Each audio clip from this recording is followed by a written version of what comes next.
Hello বন্ধুরা, শুভরাত্রি। তোমরা কেমন আছো? আশা করি ভালো আছো, আর আমিও ভালো আছি। তো আজকে বাড়িতে চিপস বানানোর চেষ্টা করছি। তো লই লাইছি 3টা আলু, এরপরে হাত মেশিন দিয়া এই আলুগুলি পাতলা পাতলা করে কাটা লাইছি। তো একদম পাতলা পাতলা হয়েছে, এটা দিয়া কাটতে সেরা। তো এরপরে বাড়িতে দিই, সবসময় তো বাজারে খাই, ভালোই লাগে। তো আজকে বাড়িতে বানানোর চেষ্টা করছি যে কেমনে চিপস বাড়িতে বানান যায়। তো আমি ভালো করে কাটতে, এরপরে ভালো করে ধুইয়া সাইরা এরপরে জলটা জড়ানোর লেগে একটা ঝুড়িতে দিয়ে দিতেছি।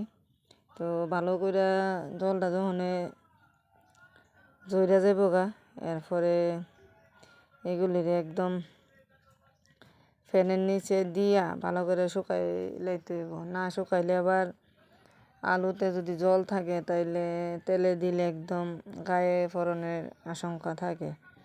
দেখো একদম আলুগুলি কত সুন্দর পাতলা পাতলা হয়েছে। তো অনেকটা সময় লাগছে এগুলি করতে। এরপরে জলটা জইরা গেছে গা, এরপরে দেখো প্যানের নিচে একটা বোর্ডে আমি আলুগুলি সবজি দিয়া দিয়েছি। আমার লগে আমার ফুলাও হেল্প করছে। আমি আর আমার ফুলা মিললে আলুগুলি সবজি বিছাই দিছি একটা একটা করে। এরপরে ভালো করে শুকাইলে এরপরে এটিরে আমি বানাইতে পারুম আলুর চিপস। যদিও আরেকবার ট্রাই করছিলাম বানাইতে, তো এই সময় হয়েছে না। আজকে আবার ট্রাই করতেছি, দেখি কেমনও। আলুগুলি ফ্যানের নিচে শুকাই গেছে গা, তারপরে এক লগে লয়ে লইতাছি এটিরে একদম শুকায়া।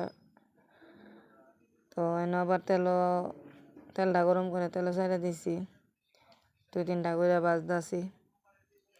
ভাজতে ভাজতে একদম লাল লাল হয়ে গেছে গা। এরপরে নামাই লাইলাম একটা একটা করে। দেখো কত মচমচে হয়েছে একদম।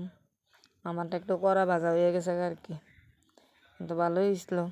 এরপরে লবণ, কদুর চিনি, কদু গুঁড়া মরিচ লইছি। তোমরা চাইলে চাট মশলাও দিতে পারো, বিট লবণও দিতে পারো। আমি আর এটি দিছি না। এরপরে এটার কদ্দুর মিক্সচারও দিয়ে মুখে তাই লেগে ফাটা তুই বেটে লাইতাছি। তোমরা চাইলে মিক্সচারও করতে পারো। এরপরে আমি একটু বাইটটা এরপরে মিক্সড করে লয়ে লাইছি। লইয়া এরপরে এই চিপসে মিলাই দিমু। মিলাই দিয়া একটু লাড়াচাড়া দিয়া এরপরে বইয়া গেলাম আর কি আমরা খাইতাম। আমার পোলা খাইয়া কইতাছে